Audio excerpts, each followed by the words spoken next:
شكو صاير؟ مسؤول اللي تقتلني. ليش شو مسوي؟ بابا مسؤول شفتي عمار. مسؤول؟ ايش قلت لك اني؟ مو قلت لك لا تفتر ويا عمار؟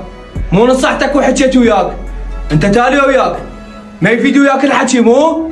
انت الا بالهاني وبالرزايل وقلت لك يلا؟ ولك مو انت كبرت وصرت رجال شوف ايش كبرك صاير؟ بابا قلت لك لا تفتر ويا عمار، عمار يجيب لك مشاكل. كافي كل ساعة عمار انا مو صغير. شبلك شو طول لسانك؟ حيوان؟ انا اخوك الكبير مفروض تحترم. ما طول انا عايشك بهذا البيت تحترمه غصبا عليك، ما يعجبك تاخذ ملابسك وتطلع برا، فهمت لو لا؟ مع الاسف تمد ايدك علي ابويا لحد ما مات ما مد ايدي على هيك مثلك. راح اقول لك كلام، انا راح الم غراضي وملابسي واطلع من هذا البيت.